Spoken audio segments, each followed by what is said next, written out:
Hello guys, இன்றைக்கி நம்ம சேனலில் என்ன ரெசிபி பார்க்க போகிறோன்னா 2 சூப்பரான ஸ்நாக்ஸ் ரெசிபி தான் பார்க்க போகிறோம். அதுக்கு முன்னாடி சேனல் இன்னும் சப்ஸ்கிரைப் பண்ணலைன்னா சப்ஸ்கிரைப் பண்ணிக்கோங்க. வாங்க வீடியோக்குள்ளே போகலாம். இன்றைக்கி நம்ம பார்க்க போகிற ரெசிபி என்னென்னா காரா பூந்தின்னு தான் பார்க்க போகிறோம். இது வந்து பார்த்திங்கன்னா 1/2 கிலோ அளவுக்கு காரா பூந்தி, 1/2 கிலோ அளவுக்கு மிக்சர் தாராளமாக வரும். வெறும் 4 கப்பு மாவில் ஈஸியாக செஞ்சு முடிச்சிடலாம். இது வந்து பார்த்திங்கன்னா கிட்டத்தட்ட நீங்கள் கடையில் வாங்கி சாப்பிட்ற மாதிரியே தான் டேஸ்ட்டில் இருக்கும், ஈஸியாகவும் இருக்கும். நீங்கள் இது கடையில் வாங்கி சாப்பிட்றத விட வீட்டிலே ஈஸியாக செஞ்சு முடிச்சிடலாம். அதை விட ரொம்ப கம்மியாக தான் இதுக்கு செலவாகும். ஸோ உங்களுக்கு மிக்சர் காரா பூந்தி ட்ரை பண்ணி பார்க்கணும்னு நினச்சிங்கன்னா கண்டிப்பாக இந்த வீடியோ ஃபுல்லாக பாருங்கள். வாங்க வீடியோக்குள்ளே போகலாம். இதுக்கு ஃபஸ்ட்டு 4 கப் அளவுக்கு கடலை மாவு எடுத்துக்கலாம். நான் 4 கப்புன்றது வந்து பார்த்திங்கன்னா 400 கிராம் அளவுக்கு நான் எடுத்திருக்கேன்.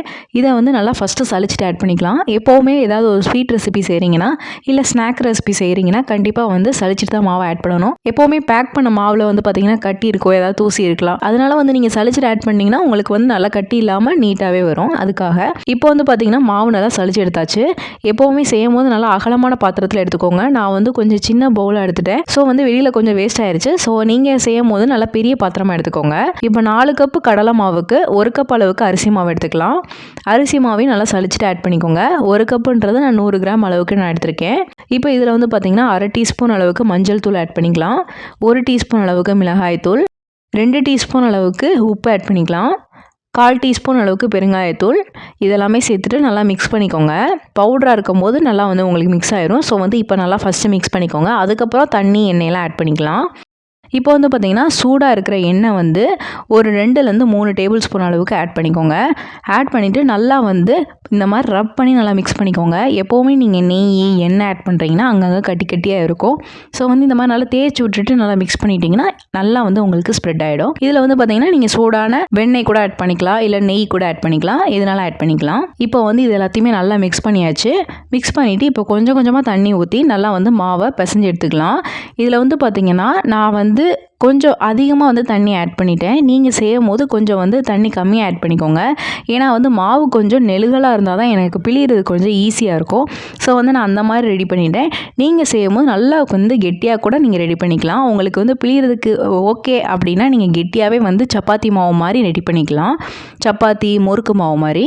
நான் வந்து கொஞ்சம் இலகலாக இருக்கணுன்றதுக்காக இந்த மாதிரி ரெடி பண்ணிட்டேன். ஆனால் இது வந்து கொஞ்சம் தண்ணியாக தான் இருக்குது. அதனால் லைட்டாக எண்ணெய் குடிச்சிருக்கும். ஸோ வந்து நீங்கள் செய்யும் போது பார்த்து கரெக்டாக செய்யுங்க. இப்போ வந்து பார்த்தீங்கன்னா முறுக்கு ப்ரெஸ் எடுத்துக்கலாம். அதில் வந்து இடியாப்பாச்சு எடுத்துக்கோங்க. இடியாப்பாச்சு எடுத்தால் தான் உங்களுக்கு வந்து இந்த மிக்சருக்கு கரெக்டாக இருக்கும். அப்படி வந்து நீங்கள் பெரிய சைஸில் வந்து மிக்சர் ரெடி பண்ணுறீங்கன்னா இதை விட கொஞ்சம் பெருசாக இருக்கும். அந்த மாதிரி மோல்டு வந்து நீங்கள் யூஸ் பண்ணிக்கலாம். இப்போ வந்து பார்த்தீங்கன்னா நான் இடியாப்பாச்சு தான் எடுத்திருக்கேன்.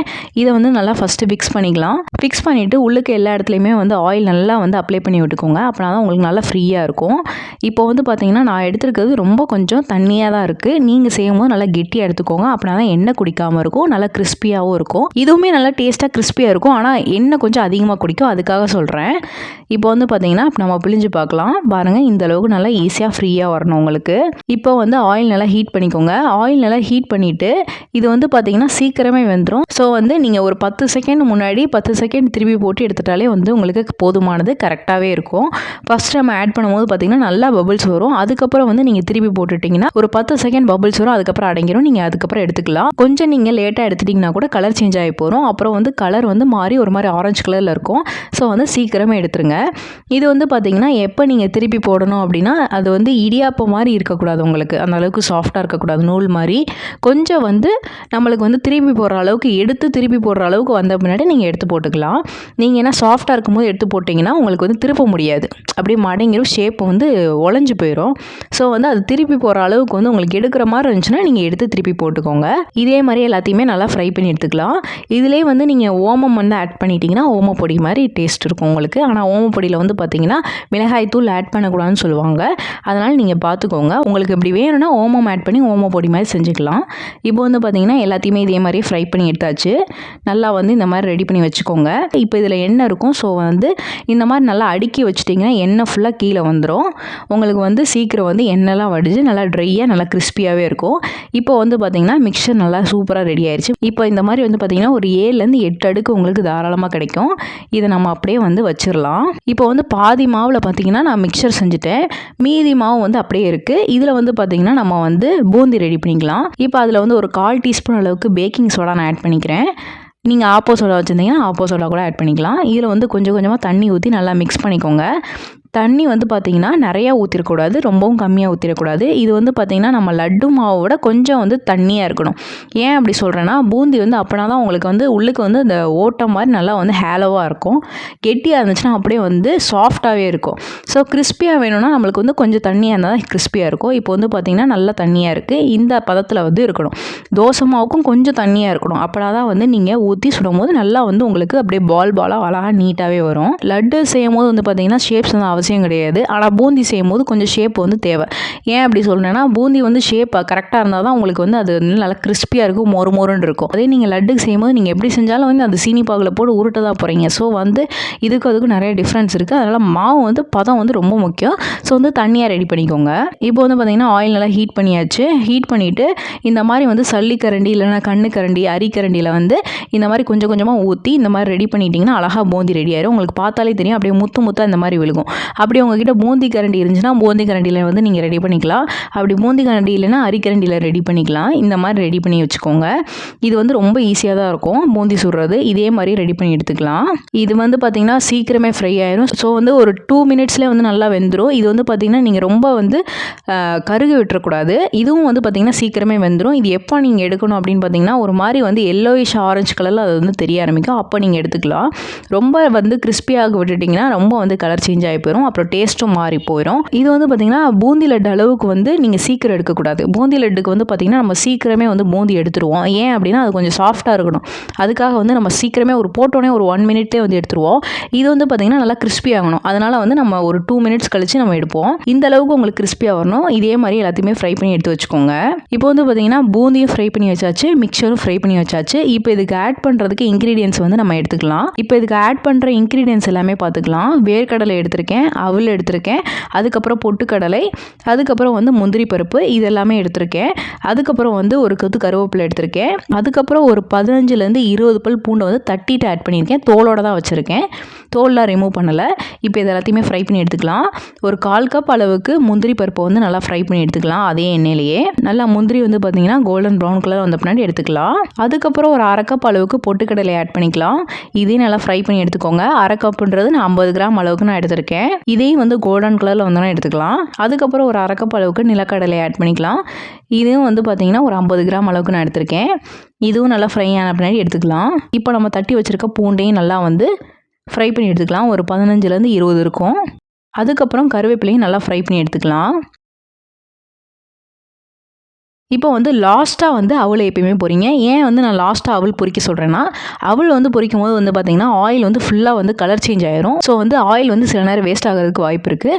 அதனால் வந்து அவல் மட்டும் லாஸ்ட்டு பொரிங்க. அதே மாதிரி எதில் வந்து நீங்கள் ஃப்ரை பண்ணணும்னா இந்த மாதிரி ஸ்ட்ரெயினரில் தான் நீங்கள் வந்து ஃப்ரை பண்ணணும். நான் முன்னாடி காமிச்ச மாதிரி கரண்டியில் வந்து நீங்கள் எடுத்திங்கன்னா கண்டிப்பாக வந்து வேஸ்ட்டாக போயிடும் அவல் எல்லாமே. சின்ன சின்ன ஹோல்ஸ் இருக்கிற ஸ்ட்ரெயினர் எடுத்துக்கோங்க. அதில் வந்து அவலை போட்டு நல்லா ஃப்ரை பண்ணி எடுத்துக்கலாம். இதுவும் வந்து பார்த்திங்கன்னா ஒரு 50 கிராம் அளவுக்கு நான் எடுத்திருக்கேன். 1/2 கப் அளவுக்கு இருக்கும். அது வந்து பார்த்திங்கன்னா ஒரு 2 நிமிஷத்துலேயே நல்லா ஃப்ரை ஆயிரும். ஸோ வச்சோடனே அப்படியே எடுத்துருங்க. இப்போ நம்ம ஃப்ரை பண்ண ஐட்டம் எல்லாமே பார்த்திங்கன்னா நல்லா வந்து எண்ணெய் குடிச்சிருக்கும். ஸோ வந்து இதை வந்து ஒரு 10 நிமிஷம் அப்படியே வந்து அந்த ஸ்ட்ரெயினரில் போட்டு அப்படியே வந்து அந்த எண்ணெய் வந்து வடிய விட்டுருங்க. நம்ம அவல் பொரிச்சோம்லாம் அதே ஸ்ட்ரெயினரில் எல்லாத்தையுமே போட்டு அப்படியே வந்து எண்ணெய் கொஞ்ச நேரம் வடியட்டும். நல்லா வந்து அந்த கருவேப்பிலையும் வந்து நல்லா வந்து உதுத்து போட்டுருங்க. இதில் வந்து பார்த்திங்கன்னா ஒரு 10 நிமிஷம் கழிச்சு ஆயில் வந்து அப்படியே கீழே நின்றுருக்கும். நல்லா இந்த மாதிரி குலுக்கி விட்டுருங்க. குலுக்கி விட்டு அப்படியே வந்து அது கொஞ்ச நேரம் வந்து ஆயில் வந்து வடியட்டும். இப்போ வந்து பார்த்திங்கன்னா நம்ம ரெடி பண்ணி வச்சுருக்க மிக்சர் எடுத்துக்கலாம். அதை வந்து நல்லா வந்து இந்த மாதிரி க்ரஷ் பண்ணிக்கோங்க. உங்களுக்கு கொஞ்சம் பார்த்தாலே தெரியும் லைட்டாக எண்ணெய் குடிச்சிருக்கு. ஸோ நீங்கள் கொஞ்சம் சப்பாத்தி மாவு மாதிரியே கொஞ்சம் ரெடி பண்ணிக்கோங்க சாஃப்டாக. உங்களுக்கு அப்படி ஈஸியாக புளிய வரும்னா நீங்கள் வந்து கெட்டியாகவே ரெடி பண்ணிக்கலாம். இப்போ வந்து பார்த்திங்கன்னா மிக்சர் ரெடி ஆயிடுச்சு சூப்பராக. இது வந்து ஒரு தாம்பாளத்தில் நான் கொட்டிக்கிறேன். ஏன்னா மிக்ஸ் பண்ணுறதுக்கு எனக்கு ஈஸியாக இருக்கும் அதுக்காக. இப்போ நம்ம ஃப்ரை பண்ணி வச்சுருக்க ஐட்டம்ஸ் எல்லாமே எடுத்துக்கலாம். இது வந்து பார்த்திங்கன்னா நம்ம வந்து ஃபஸ்ட்டு பாதி வந்து மிக்சருக்கு ஆட் பண்ண போகிறோம். மீதியை வந்து காரா பூந்திக்கு ஆட் பண்ண போகிறோம். ஸோ வந்து இதில் பாதி மட்டும் நான் ஆட் பண்ணிக்கிறேன். மீதியை வந்து காரா பூந்திக்கு வச்சுக்கிறேன். இப்போ இது எல்லாத்தையுமே சேர்த்து நல்லா மிக்ஸ் பண்ணிக்கோங்க. மிக்ஸ் பண்ணிவிட்டு நம்ம ஃப்ரை பண்ணி வச்சுருக்க காரா பூந்தியும் எடுத்துக்கலாம். அதில் வந்து கொஞ்சமாக ஒரு 2 கை அளவுக்கு மட்டும் நான் அள்ளி போட்டுக்கிறேன். ரொம்ப வந்து தேவைப்படாது. இதில் வந்து பார்த்திங்கன்னா 1 டீஸ்பூன் அளவுக்கு மிளகாய் தூள் ஆட் பண்ணிக்கலாம். 1/2 டீஸ்பூன் அளவுக்கு சீரகத்தூள். உங்களுக்கு சீரகத்தூள் வேணாம்னு நினச்சிங்கன்னா ஸ்கிப் பண்ணிக்கோங்க. அதுக்கப்புறம் ஒரு 1/2 டீஸ்பூன் அளவுக்கு உப்பு பார்த்துட்டு ஆட் பண்ணிக்கோங்க. 1/4 டீஸ்பூன் அளவுக்கு பெருங்காயத்தூள். இது எல்லாத்தையுமே சேர்த்து நல்லா மிக்ஸ் பண்ணிக்கலாம். நல்லா கையை வச்சு மிக்ஸ் பண்ணிக்கோங்க. பாருங்கள் சூப்பராக ரெடி ஆயிடுச்சு. இது கண்டிப்பாக வந்து ஒரு 1/2 கிலோ அளவுக்கு அது கண்டிப்பாக வரும். கருவேப்பிலை வந்து லாஸ்ட்டு கூட நீங்கள் ஆட் பண்ணிக்கலாம். ஏன்னா கருவேப்பிலை வந்து மிக்ஸ் பண்ணும்போது உடஞ்சிரும். அதனால் வந்து நான் லைட்டாக எடுத்து வச்சுட்டேன். அதுக்கப்புறம் லாஸ்ட் ஆட் பண்ணிட்டேன். அந்த மாதிரி நீங்களும் ட்ரை பண்ணலாம். இப்போ வந்து பார்த்திங்கன்னா மிக்சர் சூப்பராக ரெடி ஆயிடுச்சு. நான் க்ளோஸ்அப்பில் காமிக்கிறேன் பாருங்கள் எந்த அளவுக்கு இருக்குன்னு. இப்போ நம்ம காரா பூந்தி எடுத்துக்கலாம். காரா பூந்தி வந்து பார்த்திங்கன்னா அதே மாதிரியே வந்து ரெடி பண்ணிக்கலாம். நம்ம அதில் என்ன ஆட் பண்ணமோ அதே தான் இதுலேயும் ஆட் பண்ண போகிறோம். 1 டீஸ்பூன் அளவுக்கு மிளகாய் தூள் ஆட் பண்ணிக்கலாம். அதுக்கப்புறம் 1/2 டீஸ்பூன் அளவுக்கு சீரகத்தூள், உப்பு வந்து நான் ஒரு 1/2 டீஸ்பூன் அளவுக்கு நான் ஆட் பண்ணியிருக்கேன். அதுக்கப்புறம் நம்ம ஃப்ரை பண்ணி வச்சுருக்க இன்க்ரீடியன்ஸ் வந்து பாதி வச்சுருந்தோம்ல, அதை வந்து ஆட் பண்ணிக்கலாம். ஆட் பண்ணிவிட்டு நல்லா மிக்ஸ் பண்ணிக்கோங்க. இப்போ பாருங்கள் சூப்பராக ரெடி ஆயிடுச்சு. காரா பூந்தி ரெடி ஆயிடுச்சு. மிக்சரும் சூப்பராக ரெடி ஆயிடுச்சு. பாருங்கள் இப்போ நான் க்ளோஸ்அப்பில் காமிக்கிறேன் எவ்வளோ அழகாக இருக்குன்னு பாருங்கள். இந்த மாதிரி வந்து ரெடி ஆயிரும். இது வந்து பார்த்திங்கன்னா தாராளமாக வந்து ரெண்டுமே 1/2 கிலோ வந்து குறையாமல் இருக்கும். நல்லா டேஸ்ட்டாகவும் இருக்கும். கடையில் கிடைக்கிற மாதிரியே இருக்கும். நீங்கள் வந்து இதே மெஷர்மெண்ட்ஸோடே வந்து செஞ்சு பார்த்தீங்கன்னா நல்லா சூப்பராகவே வந்துடும். ஆனால் நீங்கள் மாவு ரெடி பண்ணும் போது மட்டும் தண்ணி வந்து பார்த்துட்டு ஆட் பண்ணிக்கோங்க. ஏன்னா அதை பொறுத்து தான் வந்து நம்மளுக்கு லாஸ்ட்டாக வந்து எப்படினாலும் கிடைக்கும். என்ன குடிக்கிறதும் குடிக்காததும் அதை பொறுத்து தான் இருக்குது. ஸோ அதை மட்டும் பார்த்துக்கோங்க.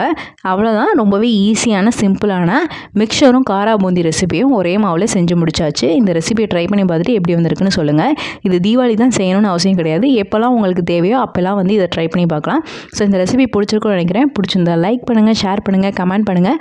மறக்காமல் சேனலை சப்ஸ்கிரைப் பண்ணுங்கள். இன்னொரு வீடியோவில் பார்க்குறேன். பாய்.